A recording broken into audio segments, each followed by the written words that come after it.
Good afternoon, everybody. This is Man Coverage with Knoxville Nate and James Bonneville. We are talking college football. It is August 13th, 2023. We are getting damn close to college football season. We're about, 3 weeks away from kickoff? 2 weeks away from week 0. Yeah, well, I don't really count that, but come on. Some people do. Some people do. Week I'll 0 probably matters. watch. I'll probably watch. But we're about 2 weeks, 3 weeks away from the week 1, where everybody's going to get it on. And it smells like football. We got high school football starting up on Friday around here. I don't know what the status is up in your neck of the woods, James, but we got games kicking off. We had the Jamboree this week, and we're kicking off high school next week. What's the status up in your area? We still got a couple more weeks to go yet, but yeah, we're getting there. We're getting there. I like it. Just a lot of talent around here in Knox Vegas. I can tell you that. I've gone and watched a couple of games and watched some practices and got some scrimmages, just trying to get back into the football flow. And I can tell you there is, that we talked about it. The talent in, used to be in Tennessee. You had talent in Memphis. You had talent in the mid-state, Nashville, Franklin, Murfreesboro area. And then you had like 2 or 3 guys who were D1 prospects in East Tennessee, where I live and breathe. And now it's not like that, man. They've got some serious talent in this area. Kid to watch, I'll tell you right now, is Tyreek King. He's a sophomore at my alma mater, 6 feet tall, 170 pounds. In the scrimmage that I went to the other night, he played about the first 2.5 quarters. He had 5 catches, 191 yards, 3 touchdowns, an 80-yard touchdown, 70-yard touchdown, and a 30-yard touchdown. Only a sophomore, and he's got offers from pretty much every SEC school already. So this kid is legit, to say the least. And talking about the SEC and all these conferences, we're obviously going to get into realignment today. We're gonna explain to everybody who is in what conference this year and who is in every conference next year. But the first thing I want to get into is the coaches' top 25. I mean, you know me and my feelings on preseason polls. They're about as useless as you name it. I don't like them. We haven't seen a team play a game with the transfer portal and with recruiting. Every team is different every year. But we're still going to talk about it because it is printed. It's put out there. James, we got Georgia, Michigan, Alabama, Ohio State, and LSU rolling out the top 5 with USC and Penn State right behind them. What was your thoughts on this coaches poll when you first saw it? And what do you think about that first group of 5 or 6 teams there? Do you think they got it right? Do you think that's anywhere close to where it should be? What's your thoughts on that? I think it's predictable. I think everybody's playing it safe right now. Do I think people want to put Georgia number 1? No, because there's so many question marks on their specialty players. They're bringing a new quarterback. I mean, the receiver situation isn't the way it was. They lost a lot on defense. I mean, yeah, the recruiting is what it is, but they don't want to look stupid not putting the 2-time defending national champions number 1. And I mean, granted, though, there's a lot of dogs on here with fleas. I mean, I could see Michigan, but then again, I can't. Alabama, we all know what their question marks. Ohio State, the defense, especially in the secondaries, really got to step up, and we'll see what the quarterback situation is going to be like. LSU, I thought they really overperformed last year with all the depth issues they had and all the transfers they had and out. I mean, it goes again to show you where Brian Kelly's at. But we all know, you look at that top 10, you're going to have some underperformers in that group. And right now, I couldn't tell you who those underperformers are going to be. I really can't. I mean, I could see each and every one of them. I mean, heck, I could see Florida State going a lot higher. I could also see Florida State bottoming out. Yeah, I mean, that's the tricky part, right? Which team is going to live up to the billings, which teams are not. There's always, I mean, my biggest one from last year is probably, Baylor and of course Texas A&M. You know, Yeah. A&M I believe came in around 6th in the preseason poll. They were nowhere to be found at the end of the season. Their season was a complete disaster. Honestly, if they didn't know Jimbo Fisher $85 million, he probably would have been on a hotter seat than he was. He's still going to be owed $77 million. So even if they fall apart after this year, I don't think they can really get rid of them. But there's always one team that could fall out of this. James, I'm gonna ask you your opinion on which team that's in the top 15 could potentially fall out. We'll say top 16, and I've got 2 for you, and I'm gonna piss some people off with these 2. I'm gonna piss a lot of people off, but I'm gonna go ahead and say it. One of them is right here, where I live. I'm not even gonna say the name because I don't want to be mad. But and they had a tremendous season last year. They were Tennessee was one of the best teams in college football. Hendon Hooker, I've got nothing but respect for that guy. But they lost a lot of guys. Yeah. And they're not going to sneak up on anybody. And let's be honest, with the SEC schedule that they've got, it's not the toughest one that they've ever had, but they still play Alabama. They still play Georgia. They still play Florida.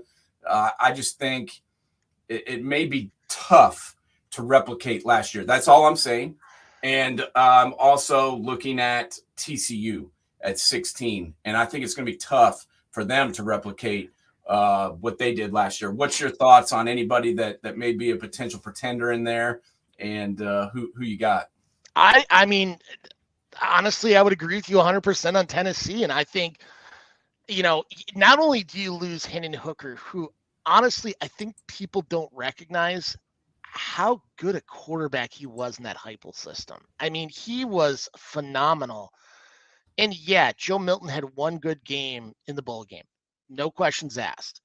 But I've seen Joe Milton have a lot of one good games and then the next game become a complete stinker. And not only that, you lost Jalen Hyatt and Cedric Tillman. Right. I mean, that's my worry. And the defense, they just don't have the depth. That's what concerns me about this team. We're going to see really how good a coach Josh Heupel is this year, but I think 10 is awfully high. Honestly, I would throw Notre Dame at 13. I mean, Sam Hartman, I love, but he can't throw the ball to himself. And their receiving issues have been monstrous the last few years. Like, offensively, they're just not been a good team. I could see Notre Dame taking a step back. Everybody looks back at last year at the first game of the year. Notre Dame played against Marcus Freeman played against Ohio State. Yeah. And man, you would have thought they were going to give him an extension after the game, even though they lost. And then the next week they go out and crap the bed against Marshall. And their worst loss last year was against Stanford. Freaking Stanford. And they could have lost to Cal very easily as well, which people don't even talk about, but they were losing that game. And there was a questionable call when they got an interception, and Cal was going in to score there in the third quarter. So that game could have been completely different. So we talk about the wins and losses at the end of the games. I understand that, but they could have had their season could have even been worse. So I'm not sure why they're ranked 13 when last year was a disappointment. And I'm not sure how much better they got. Are they better at the quarterback position? Probably, I guess. But the skill position, I don't see them being that much better. Yeah. And so I don't understand why they're ranked where they are. I guess because they wear the gold helmets. Because their name's Notre Dame, that's why they get the rank the way they are. Honestly, I would go down a little bit farther. I look at Oklahoma, North Carolina, Wisconsin, and Texas A&M. And especially with Oklahoma, the Dylan Gabriel experiment at quarterback last year just wasn't good. They were not a good team at all. Like, honestly, shocked me how bad they were. And no doubt about it, they lost a lot of players, but this is Oklahoma. They got to get better, but I think it's going to take some time there before it happens. North Carolina, their defense was god-awful last year. Yeah, they got Drake May. But once again, Drake May can't throw the ball to himself. Josh Downs is no longer there. And I look at their schedule, I'm like, I don't know how they do it. I mean, I think Minnesota's going to come into Chapel Hill and beat the living piss out of them because they're just going to own them on the line of scrimmage. And Wisconsin could be better, but that's a radical change in that offense. And Tanner Mordecai has a high, probability of throwing a lot of picks against Power 5 teams. And then A&M is, well, A&M, great Yeah, on paper, crappy on real life. Yeah, they've got the talent to, and I'm glad you brought A&M up, because before we get into conference realignment, which we're about to talk about, I do want to talk about A&M for a second. You got Jimbo Fisher, obviously still there. You've got your motorcycle man brought into town as well, who's going to be calling plays. How does that work with Bobby Petrino in the picture? Do these two guys, I mean, I know it's all love and roses right now, but do these guys get along? Does this work? Now, is the offense any better? I don't think so. I don't think so. What happens when the first damn problem arises? Exactly. I see these guys getting red-faced and screaming at each other on the sidelines, don't you? You and I both know that Jimbo Fisher is going to grab the play. If a first half doesn't go well, and it could be against anybody, Jimbo Fisher is going to grab play calling over again, and we're back to square one. I mean, honestly, I look back at the national championship year that he had at Florida State, and I think, quite frankly, that team was even better than we thought now. Yeah. I mean, look at how much they had to overcome with a negative of Jimbo Fisher, and you can't tell me there's a lot of boosters in College Station right now that are really pissed that they signed him. They went and won the press conference, 100%. But guess what? Press conferences don't win games. Yeah, it's been disappointing, I think, having him there. I believe that it's been a disappointing thing ever since he's been in town. I mean, he's making a lot of money over there. And to me, that's just, it's a bad situation, because the guy's got a absolutely grotesque buyout. And so he's kind of entrenched in that program no matter what. And it's just been underperforming. They've been buying these recruits nonstop. I mean, they got the number one player in the country last year, the defensive tackle that played a year here in Knoxville. And they've had talented players, but the offense, the defense has been pretty stand up. It's just been their offense has been unable to score points. And that's kind of, I'm pretty sure he was an OC, wasn't he? So shouldn't the offense be good? That's kind of bothersome. But I think that's something that is a story to watch moving into college football 2023. I want to see what Bobby Petrino, who let's be honest, man, the guy's used to being a head coach. Yeah. And he's back on the big stage, but he's in a secondary role. And I don't know how well that'll go. I don't know how the relationship will work out with him and Jimbo. But somebody's got to be blamed, and it's not going to be Jimbo, because there's 77 million reasons why they're not going to fire him this year. But who knows? Stranger things have happened. Considering the college football is changing quite a bit before our eyes. Every time it seems I wake up, there's a new conference alignment. There's another team going somewhere. I called it 2 weeks ago when I said that the Big Ten was going to keep expanding. Some people disagreed with me, but then it happened. And, we've heard the stories about the Pac-12 having a meeting set up. Everybody was supposed to come. They were going to sign a deal with Apple TV. And then the day of the meeting starts, and Oregon and Washington representatives are nowhere to be found. And everybody freaks out. It's announced that Oregon and Washington are leaving, and then the rest of the compadres take off and bolt for the Big 12. James, let's talk about that first. I'm kind of sad to see the Pac-12 gone. I mean, it's now the Pac-4. Yeah. What were your thoughts when you found out that Washington and Oregon, two of the premier programs, especially this year in the Pac-12, are gone and going to the Big Ten? What were your thoughts on that? And, obviously the other teams leaving, Arizona State, Arizona, Utah, all going to the Big 12 along with Colorado. What were your thoughts about the dissolution of the Pac-12 as we know it? I think it goes to show how bad a commissioner Larry Scott truly was. Yeah. I mean, the ball game, and I think honestly he was not thinking it from the fan perspective and the money perspective. I think he was trying just to keep the university presidents happy. I mean, why in the world would you move your conference headquarters to San Francisco, the most expensive real estate market on the West Coast? I mean, there's just so many mistakes that they made. Pac-12 showing every sporting event under the sun. I mean, you're just putting up dead air. I mean, how many people are going to be watching that? And it hurt this program so much. And it's amazing that, I mean, everybody looks at USC and UCLA as being the impetus of this. I think the real death knell happened when Colorado just up and left. I mean, this is a football program that won one game last year. And them announcing they're leaving created cataclysm for Utah, Arizona, Arizona State, Oregon, Washington. I mean, I agree. I mean, that was kind of crazy to think that this team that, we all know because me and you are old, we know the history of Colorado football, but a lot of the kids that are around today, they don't even remember when Colorado was good. Oh, and all of a sudden they get Dion. They've got a whole flux of players coming in. They're supposed to be turning the whole thing around. And in the midst of the turnaround, bam, they're gone and going back to the Big 12. Why did they ever go to the Pac-12 in the first place is my question. And why did they jump ship so quickly? I mean, they were gone, before the rest of these teams left. I mean, you look back at the old Big 12. They did not have revenue sharing at all. And Texas didn't want to revenue share with anybody because guess what? They were making the most money.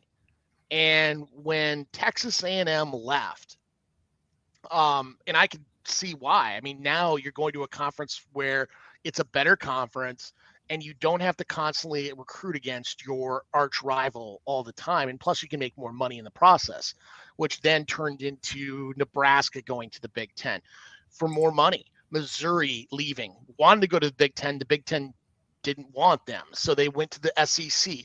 And Colorado, seeing the writing on the wall, wanted to make sure they got out too because they thought this was going to be, the Big 12 was going to be ending on its own. Well, the Big 12 added some programs. You got West Virginia, TCU came into the system. But for a while there, the Big 12 didn't seem stable for a long time. And then when Texas and Oklahoma bolted out, I mean, because it's not a secret, Texas has been shopping for some time. They've been shopping the Big 10. They've been shopping the Pac-12. They've been shopping the SEC. At one point, you knew they were going to leave. I'm impressed with their conference management, how they went from being a point of weakness, because they went to the Big 12 or Pac-12 last year and asked them, let's just merge the conferences. And the Pac-12 under Larry Scott was like, thought they had the upper hand. Why would they do that? Because they still had USC and UCLA.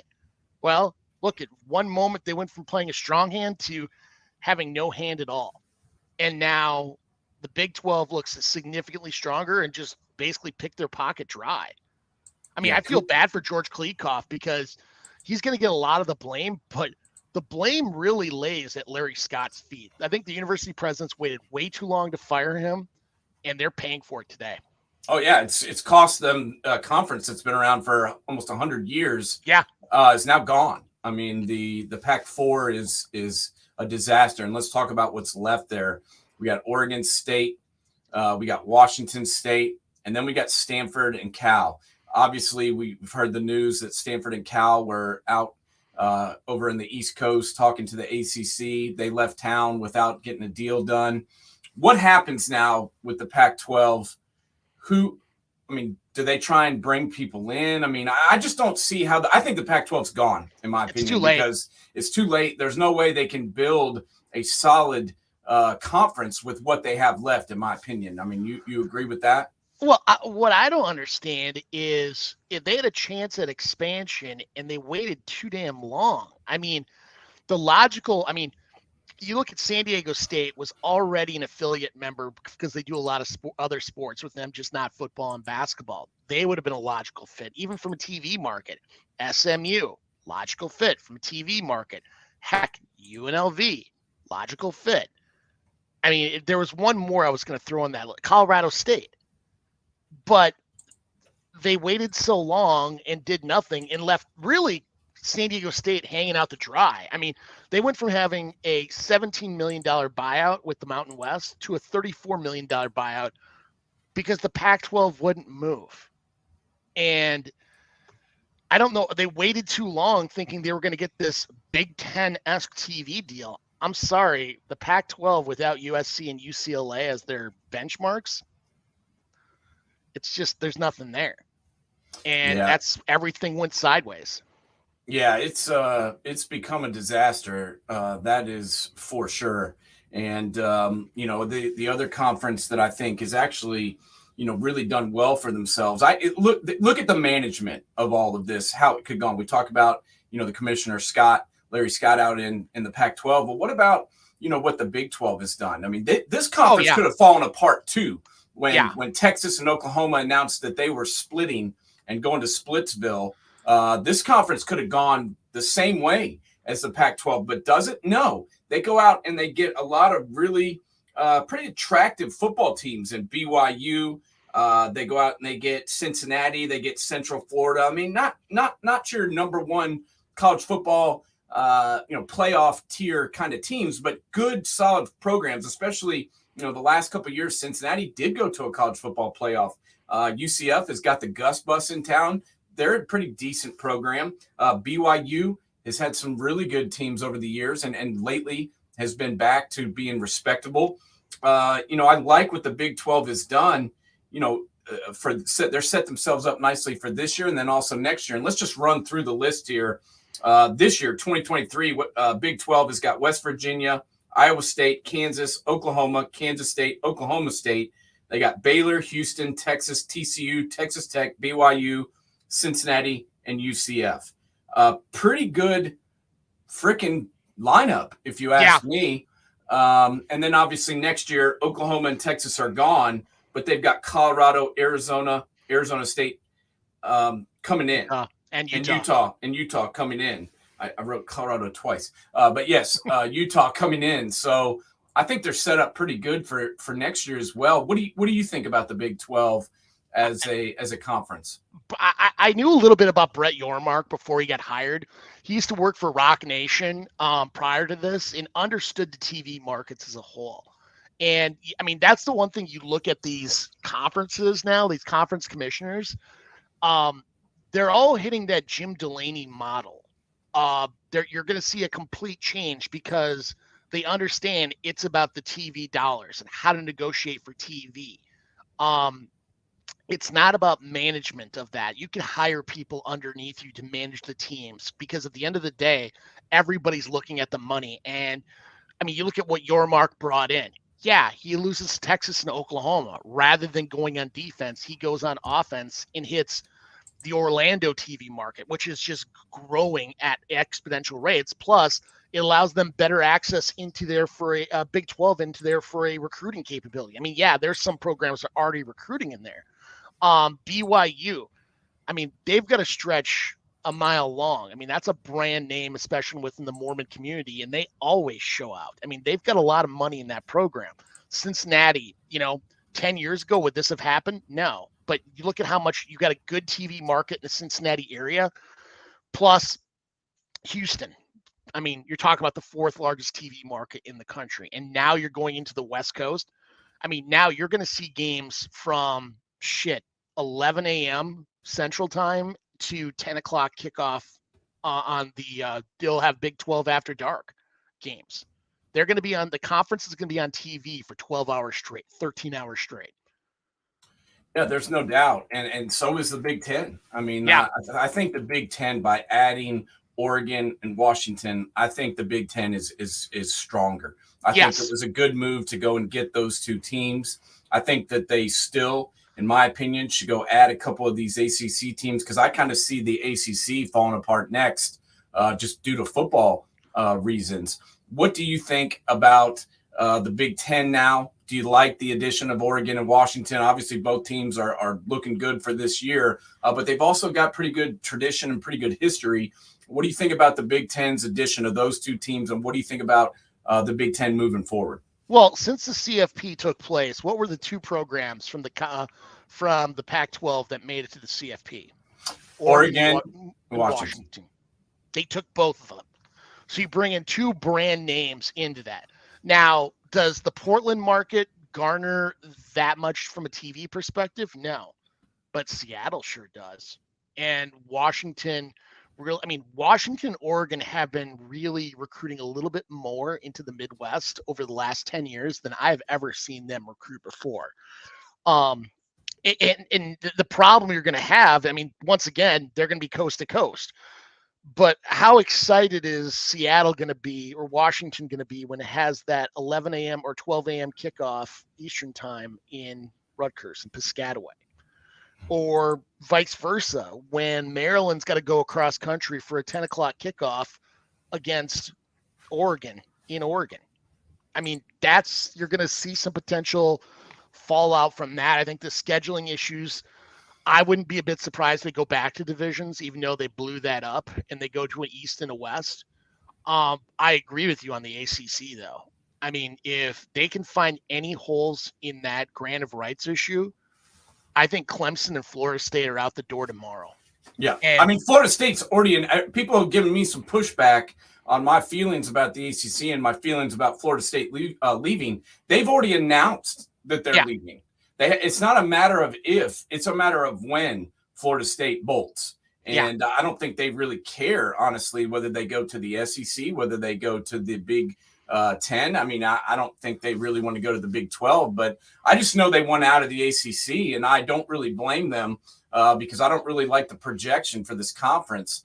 What do you think happens in the ACC? I can see some of the ACC teams going to the Big 12, and I'm talking about UNC, I'm talking about Duke, I'm talking about some of the traditional basketball powers, because it looks to me like we're a football show here, but I'm just branching out a little bit. It seems to me like the Big 12 is kind of positioning itself as a basketball powerhouse. Agreed. And your mark is not even being shy about that.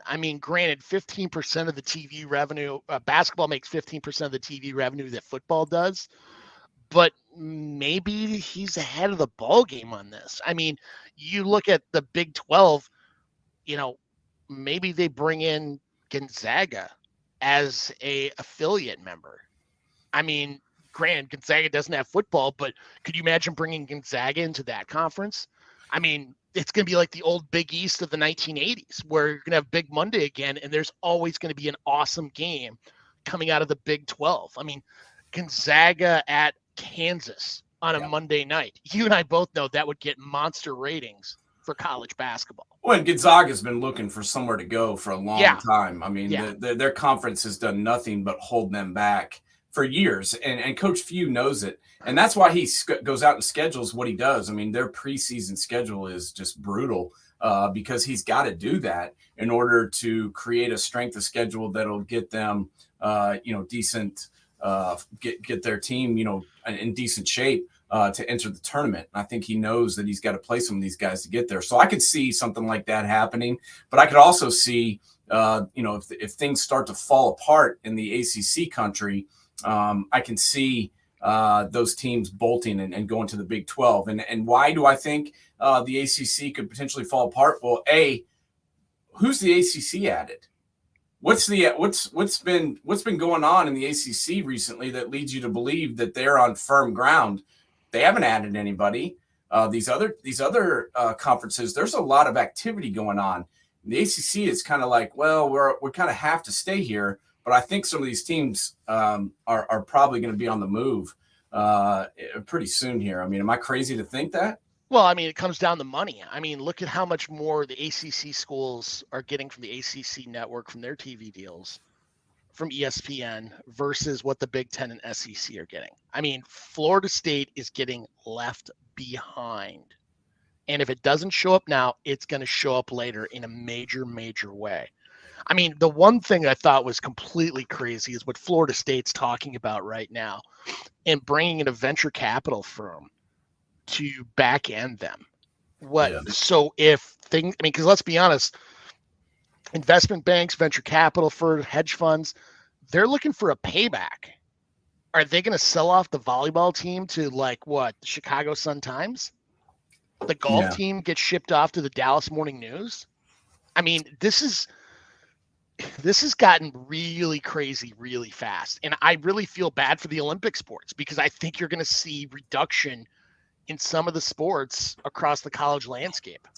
Well, it's going to be tough for them. I don't know if you heard the comments from the Missouri coach this week, but he came out and said, this is fine for football. We play one game a week, but some of these other teams, I think he was talking mainly about the Big Ten, adding Oregon and Washington. Some of these teams from Maryland are going to have to travel to Oregon to play a midweek game. That's going to be tough. But let's bring in somebody that has lived it and knows a little bit more about college football than us because he's a legend. I'm going to bring him in right now. We got Raymont. Raymont, how's it going today, buddy? Yo, what's up, fellas? Hey. I appreciate that intro, calling me a legend. Hey, man. Absolutely. Somebody's old, but yeah, it's cool. You're a legend to me, man. I'm an old Buckeye fan, and I remember you getting it done back in the day, no doubt. And we wanted to bring you on today and get a lot of thoughts from you about a lot of things. But I want to ask you first something we've just been talking about, and that is the conference realignment. The Big Ten's obviously bolstered itself, but Pac-12 is now the Pac-4. The Big 12 is way different than what we've seen before. What's your thoughts on this conference realignment and all these changes that have gone on with teams, moving around? Yeah, man. I'm not a traditionalist or the kind of person that's not down with adapting to new times. I'm cool with it. It's weird. It's going to take some getting used to. Knowing that potentially like Oregon and USC will be, conference mates where we'll have a home and home with them on a regular basis. Like that's hard to kind of wrap our minds around. But when you kind of think about everything else, man, like there's been a realignment all throughout the years. I was in the Big Ten in '93 when Penn State came into our conference, and it took some getting used to. But just like that, man, it becomes a brand new tradition that everyone will be able to get behind. It's hard not to believe that it's going to turn into like two major super conferences at some point. And honestly, man, as a person who's a fan of football, I just sit back and watch and get ready to enjoy it.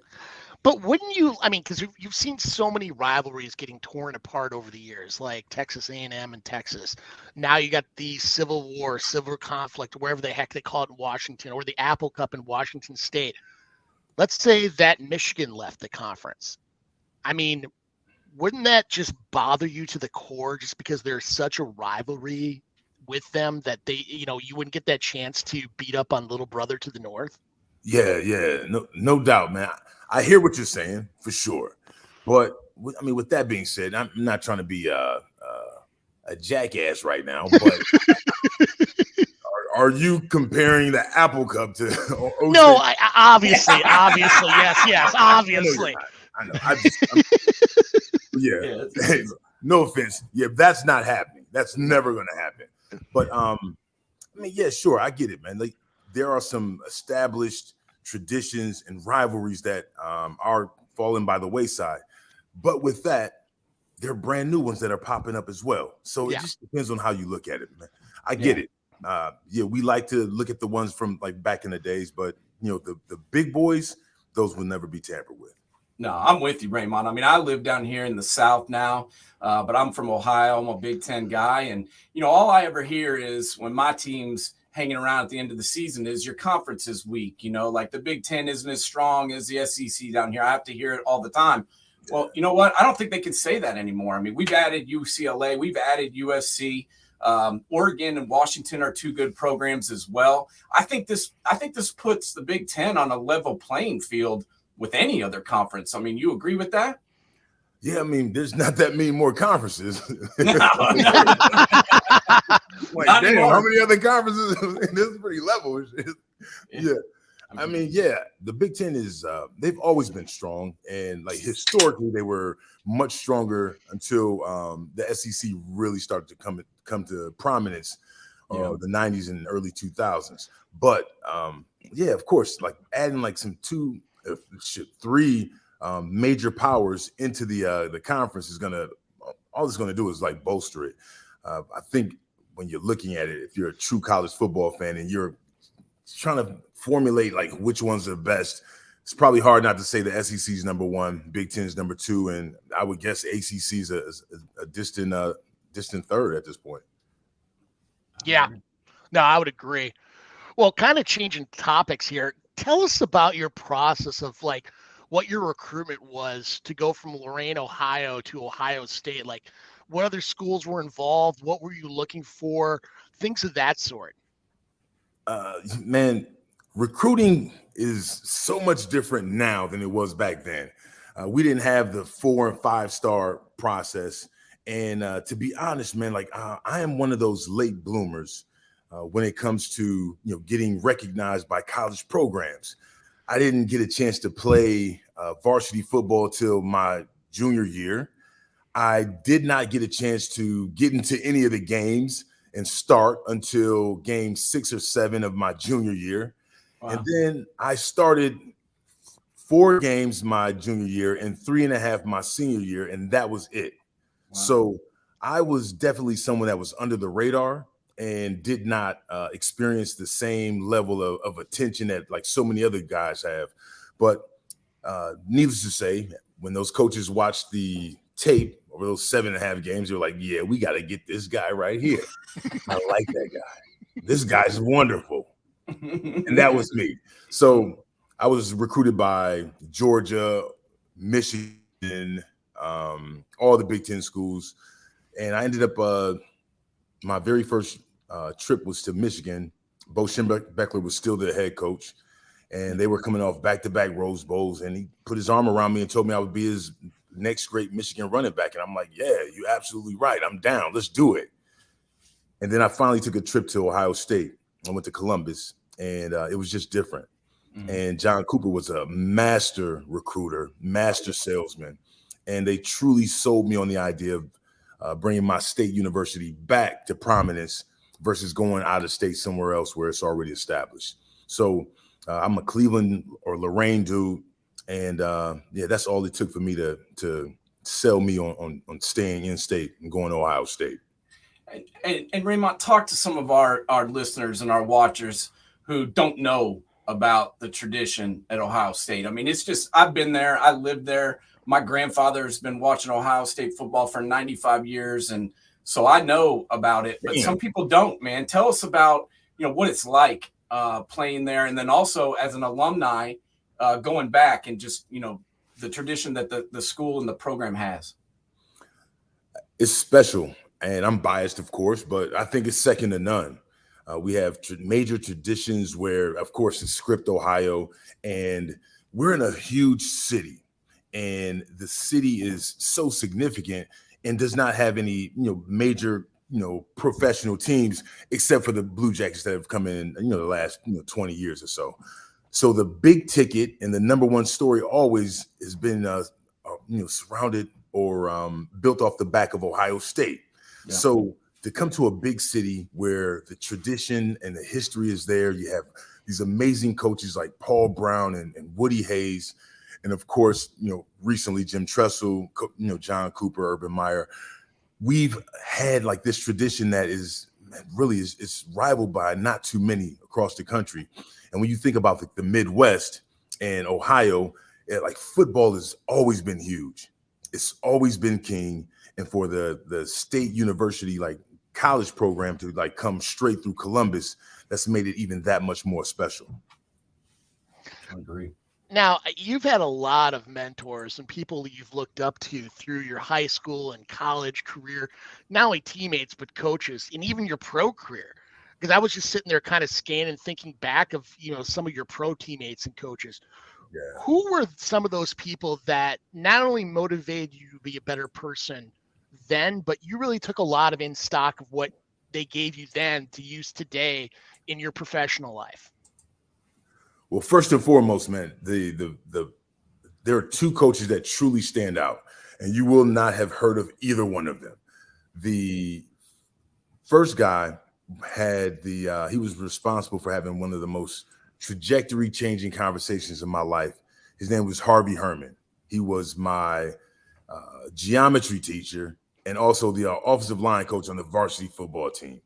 And he helped me understand during that time I told you when I did not play on varsity until the 6th or 7th game. Yeah. And he helped me understand that my time would come and that I had to continue to believe in myself. And his wisdom and knowledge from his belief of me helped me believe in myself. So he is always going to be number one. The number two guy that has been so instrumental to me, his name was Dave Kennedy. He was my strength coach at Ohio State. He was, widely recognized as the best strength coach in the country for a number of years during the 90s.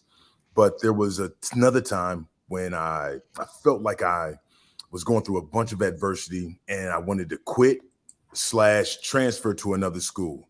He helped me understand that all of the things that I thought that I was doing, I actually wasn't doing. And he helped me understand that if I want to get the results I need to get, man, I got to put the effort and the energy and the work into who I want to be.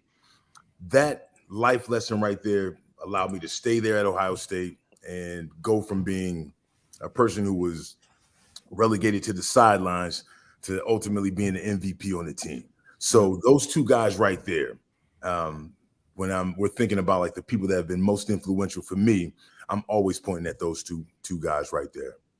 Yeah, and you mentioned considering transferring and going somewhere else, and I got to be honest, I'm a proponent of letting these kids roll out of town if maybe they're sold a bill of goods. It's not actually what the case may be, or their coach that recruits them leaves and they want to go somewhere. I kind of thought it was stupid to make them sit out a year and lose a year of eligibility. So I'm all for allowing these kids to transfer, but and it's gotten a little bit crazy, don't you think? Honestly, man, I don't think it's all that crazy to be if I'm being honest. Like I said, now you guys can tell, by our earlier conversation, I'm not a traditionalist. Yeah. I'm down with things changing, and you got to be adaptable. And if we're truly being honest about this, big time college football makes a lot of money. Oh yeah. For a lot of people, including athletic departments and athletic directors, head coaches. Shit. If you look at the entire offensive and defensive coaching staffs, these guys are all making $300,000 plus. Oh yeah. And if you do a good job, you mess around and win a national championship. If you're a defensive coordinator, you can go somewhere else immediately or if you're a head coach of a smaller school, you can jump and go somewhere else with no penalty. Oh, so you penalize the guys that don't get paid, the guys that put all the energy and effort into making the history and the tradition what it truly is, for them not to have a chance to freely go back and forth or anywhere they want to go. It's not out of hand to me. But Nate, I get it, man. The people that don't like it, they don't like it. But I'm a proponent of guys getting a chance to go somewhere else. Now, I say that to say, if I had the same landscape, I probably would have transferred. But the fact that I didn't, it forced me to actually stay where I was. And I had to buckle up and become a man and recognize all my shortcomings to become the type of player that I needed to become. If I did not have that, I would not be who I am right now. No doubt. That's my point. I mean, I just feel like some people, we had Reggie Brooks from Notre Dame on the show, and he was at Notre Dame, man. That backfield was loaded when he got there. I mean, Jerome Bettis, his brother, Tony Brooks. I mean, the list went on. Raheem, ran the ball some, and he was like, he called his dad and was like, I got to get out of here. I'm not getting to play. He got moved to defensive back, and he was ready to move on from Notre Dame. And he's like, you made a commitment, son. And his dad told him, you don't have a choice. You got to stay and work it out. And now, Reggie's been working for the university for years, and he loves Notre Dame and had, one of the greatest seasons that any running back there's ever had. And I feel like sometimes now kids, may jump the ship a little too early just because they can. But I do, I see both sides of it. But I'll say this, and I feel you. And Reggie Brooks was a great player, and he went through a lot of adversity. He had to share the ball with amazing running backs like Ricky Waters and Bettis and all these other guys. Yeah, I forgot. I left Ricky off. I know. Running Waters. Come on, man. How can you forget Ricky Waters? I love Ricky Waters. Pretty Ricky's what we call him. Yeah. He was pretty. Run the football. You remember that? I don't know if you remember that obscure reference to a Martin show, but yeah, you think about it, man. He did that, and he became who he was. But for every Reggie Brooks, there's 100 guys that we've never heard of again, and that's the truth. Yep. Well, I mean, heck, they're one injury away. I mean, there's guys that they never had that one injury could have just as easily been a Jerome Bettis or Ricky Waters, you name it. I mean, you see that happen time and time again. What when you came to Columbus, when was it that ring of the bell moment, like in practice or something, that you're not in Kansas anymore, and that holy crap, this is really a big deal? Like we talked, like Jeff Hastings, the old Penn State guard, was talking about how when he was in the pros, going from the Lions to playing center to take over for Damani Dawson, and he was like, just watching the film, he was like, holy crap, I can't do that. And it was just kind of like seeing how much the game is so much bigger and faster. What was that moment for you, heck, in college or even the pros? Oh, those are two totally different environments. Now, high school to college was a humongous leap in talent and all of the responsibilities that we had to have, change of environment. But the same amount of a jump from high school to college was college to the NFL. My moment was, I had it early when I was with the Buckeyes in camp. These huge, massive linebackers were teeing off on my ass, and and immediately I was like, "Hey, is this?" Well, maybe my coach didn't know what the hell he was talking about when he said I was going to do this. But needless to say, I didn't quit, and I kept on going. I can't point the finger to anyone specifically that rung my bell in college, but in the NFL, I made that switch, and I was with the Bears, and we were in training camp, and we got to go up against the Cleveland Browns. Yep. And on that team, I want to say Bill Belichick was the coach, and Pepper Johnson was in the middle, and Carl Banks. I mean, these old Eric Metcalf, dudes that I grew up watching and cheering for. I'm now standing on the same field with them. So that was number one, surreal. And then they had me playing fullback, and I was supposed to block Carl Banks. Now, hey man, look at my face. Carl was I'm 6 foot 225. Carl Banks is a goddamn giant. 280 or something. No, he was probably like 260. This old ass man who's been in the league for 15 years. He had old man strength. Hell yeah. And he was killing me. And he would tell me, "Hey, young buck, yeah, this is the NFL. Welcome to the NFL." talking that talk in my ear. I was like, "Yo, man, I'll be right back." We have asked that question so many times, and I've been always waiting for somebody to give that answer, because I mean, it's so surreal, like watching them on TV, and then the next year you're playing against them. I mean, heck, you look back at that Giants linebacking core when they had LT, Harry Carson, Pepper Johnson, and Carl Banks. It was just like, oh my God. Yeah. It's like, oh my God, I'm actually playing on the field with these same guys. Yes. So man, it was absolutely surreal. They knew all the tricks of the trade over the years, so they knew what they were doing. And then what was really crazy is that you deal with Carl Banks and Pepper Johnson this week, and then next week I'm going against Greg Lloyd, who's certified crazy. Like this guy's a goddamn animal. And then the next week, right after that, I'm going to go over here and mess with this other guy who's going to knock my head off. So that was the true difference. When at college, you have a good team, and then you're going to play Northwestern. Yeah. Nice little break. Maybe a Rutgers before you go against like a Michigan State. Yeah. When it comes to the NFL, it was 32 all-star teams, and you had to be ready every single week. Every single week, no doubt. And fighting through the Big Ten like you did, and playing against the people you played against, and then in the NFL, that had to prepare you for what you were going to see after football. Talk to us a little bit about, how that helped you and what you're doing now and how that got you prepared for what you got going on now. Everything. Yeah, sure. It prepared me tremendously, man. You had to go through a lot of adversity. Now, it's a huge difference from playing at the top of the game and top level of your profession to actually going to being just a quote unquote regular adult in the real world.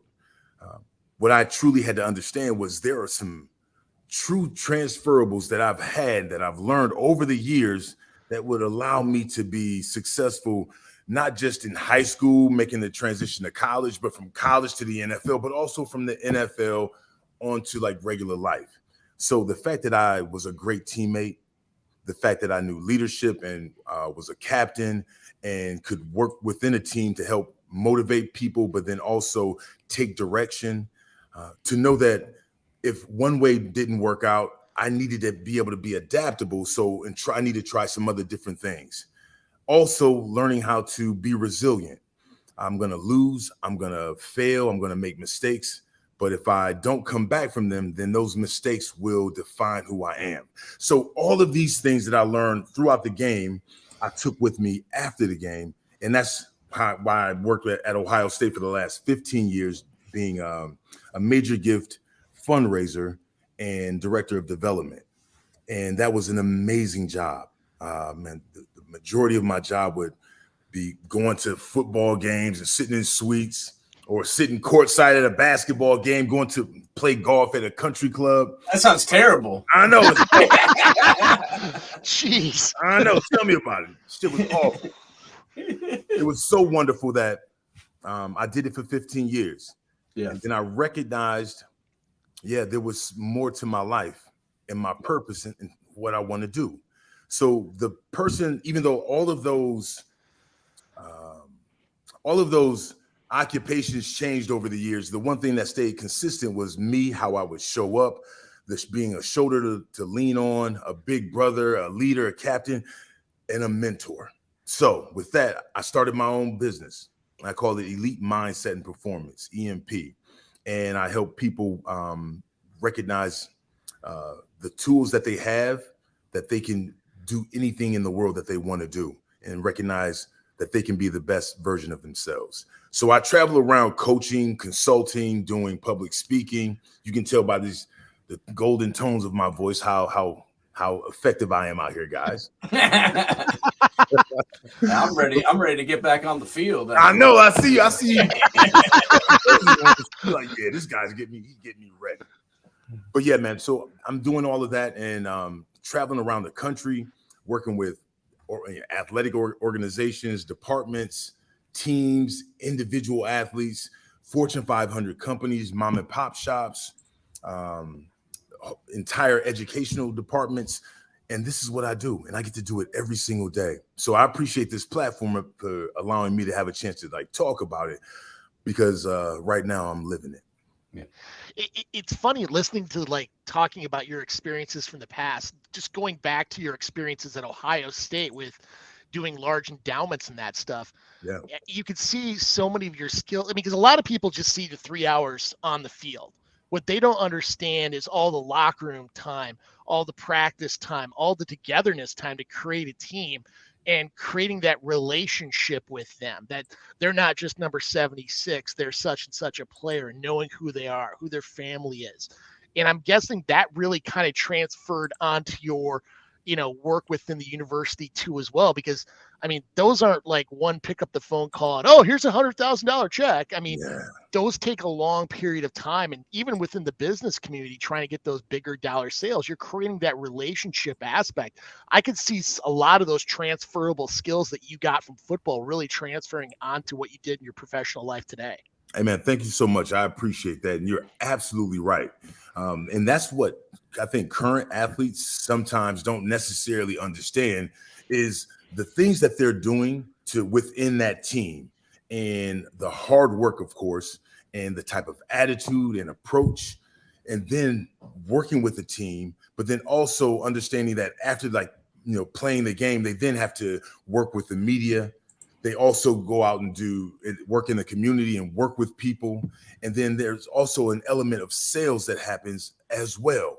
All in the mix, you have to be competitive and you have to be on top of your game. And if you lose, you have to then go back, watch film, analyze, and be resilient enough to come back and be better the following week. And you have to do all of that with the criticism when people calling you awful. So that's what these guys they're absolutely going through. And then after their playing days are able to kind of, if they're aware enough, they can see that all those skills are truly transferable. It'll allow them to be successful in any occupation that they choose to do. I chose sales, and my number one product was my alma mater. Yeah. Well, heck, it's what you know best. I mean, you sell what you know. My brother. Guess what, my man? And now I sell what I know, and that's me. Yeah. Selling me. Yeah. Well, I don't want to make. Don't get me wrong. I'm not selling myself out there like I'm. They're whoring myself. Some people do that now. Hey, ain't no judgment. Hey, you got to make money anyway. There's room for all kinds of occupations. I'm not doing that, but I am selling myself. My brother played at Minnesota under Lou Holtz. And I remember, I was like 10, 12. I was like early teens before I'm teenage. And I remember we'd sit there. What year are we talking? He was there from 84 to 87. Okay. So he was there during the Ricky Foggy era, Daryl Thompson. We were teammates, man. One more thing. I know you got a question. This is what happens. I grew up watching Daryl Thompson. I'm like, this guy is amazing. Yeah. And then fast forward 10 years, me and him were on the same team. Now I'm the starting running back, and he's like a backup, and he's on my team with the Chicago Bears. So like that's what's so crazy about that close connection that we have in that fraternity of that we call a brotherhood. Sorry to interrupt, but no, that's great. He was sitting there. I remember one time he would just sit with me and we just talk about football. Yeah. And we talked about Holtz, and he's like, you know something? Lou Holtz, X's and O's, he ain't the greatest. That's what he's got assistants for. But he's like, this guy can motivate you to believe that you could run through walls, that you could eat nails. And it's funny because I deal with this in my own professional life where a lot of people, and this is probably what you deal with on a daily basis, and heck, what you went through is you think you have a ceiling here. And having that outside force, realizing your ceiling is way the hell up here, that you're greater than who you think you are. I mean, where in the pros, it's more X's and O's. You got to find your own motivation. I mean, tell me, am I wrong in that respect between from motivational standpoint, from a college to the pro aspect, or what are your thoughts? Well, I think the guys that make it to the NFL are elite. These are the best of the best. Just think about it, man. These are the best players in the world, the entire world. Oh yeah. I don't know any other way besides sports that you're able to define that this group of people are the best in the world. And that's who these guys are. And the majority of them are alpha males. They're ultra competitive. And a lot of these guys also feel like they're self-motivated and self-starters. Yeah. And now that can happen in any different, any number of ways. But for the most part, it's all self-contained, and guys know how competitive they are, and that we all really wanted to be at the top. And we all just happen to be ultra talented and super athletic. So at that level, I noticed that it was more of on the individual athlete, because these guys are also grown men and this is their livelihood. Yeah. But in college, you're still young. Your mind is still forming. There are still a lot of people are not necessarily making money and taking care of families and things like that, of that sort. So it's not necessarily a livelihood. But I saw more outside motivation in college versus the league. The league was it's a bunch of hungry wolves, and you got a very short amount of time to get that food. Yeah.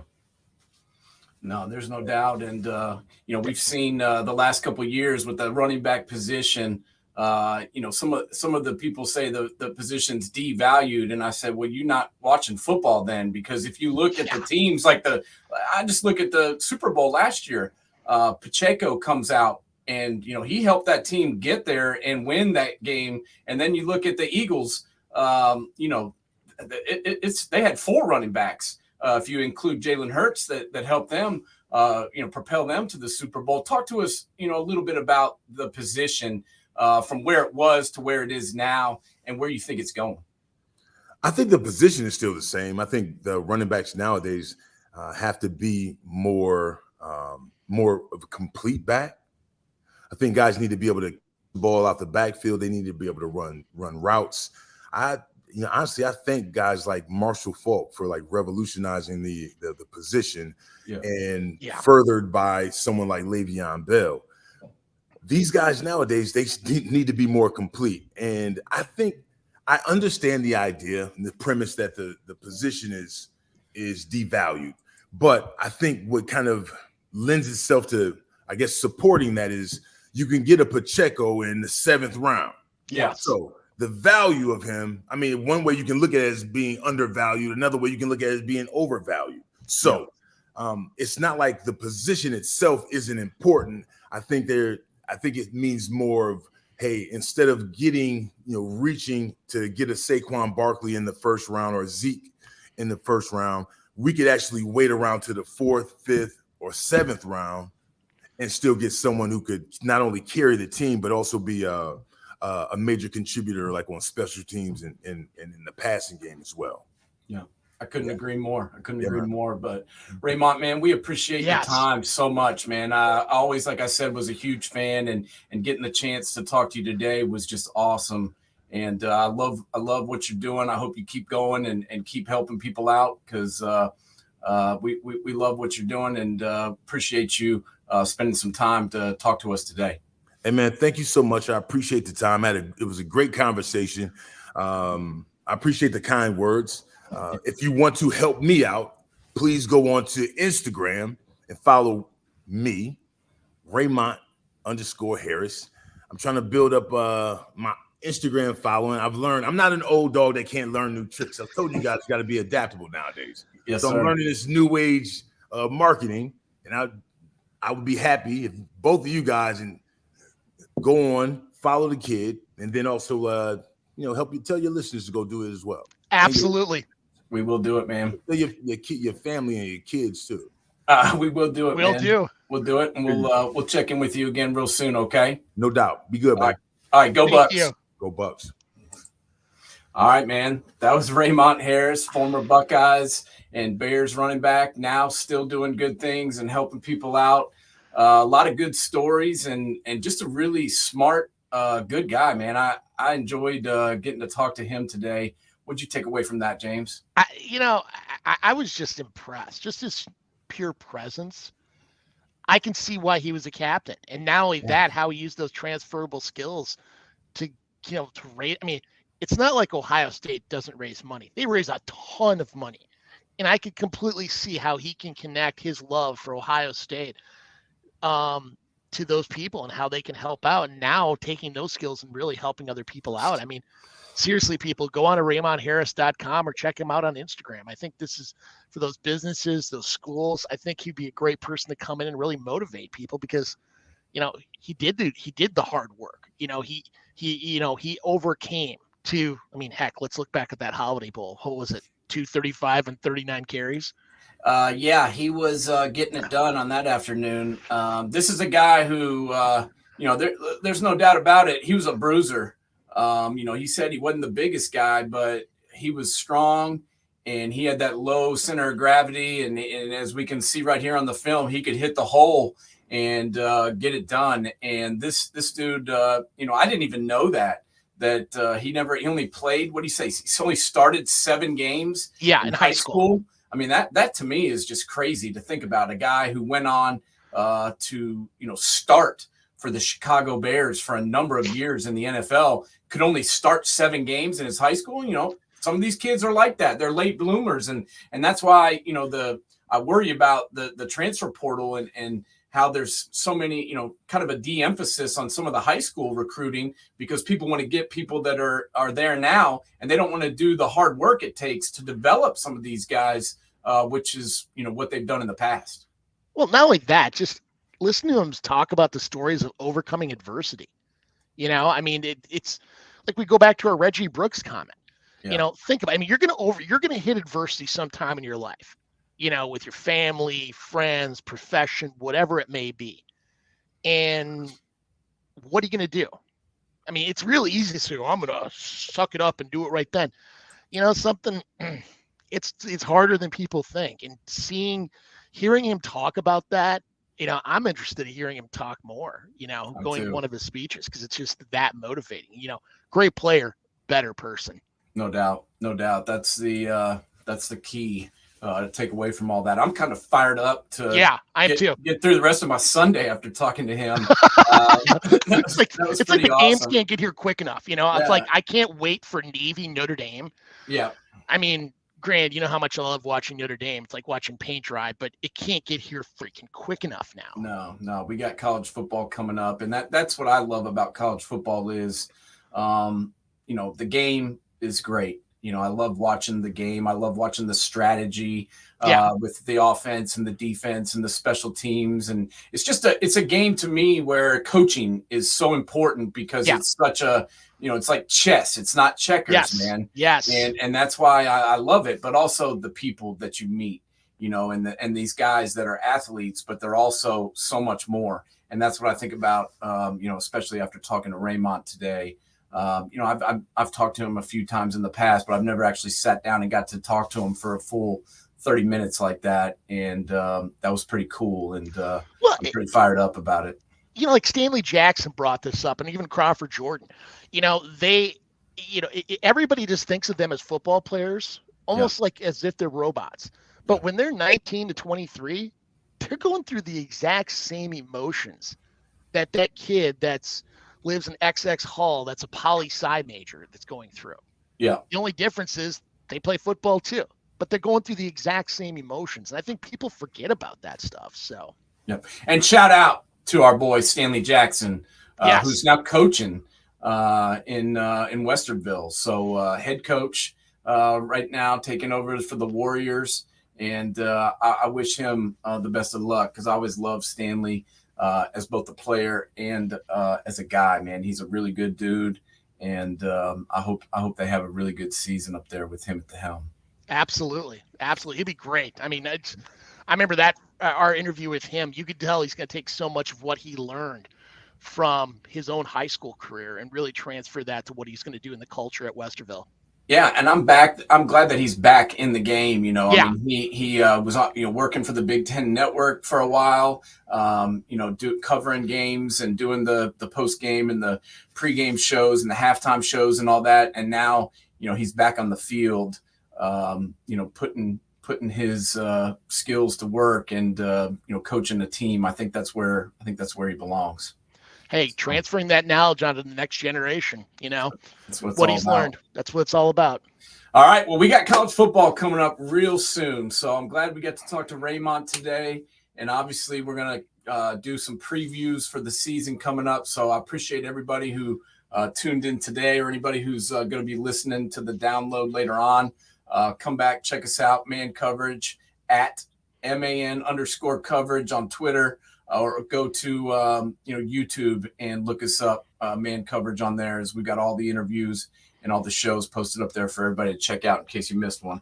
Hey, and also remember to check out RaymontHarris.com and check him out on Instagram as well. No doubt, this guy is getting it done, and if you need to get fired up, that's who you want to call. So you got it. All right, James, take it easy. Thanks again to everybody for tuning in. Thank you to former Buckeye legend Raymont Harris, and everybody that helped us out today with the show. And we'll be back real soon. Talk a little more college football here on Man Coverage. Everybody, enjoy the rest of your Sunday, all right? Catch you later, Nate. All right, bud. Have a good one.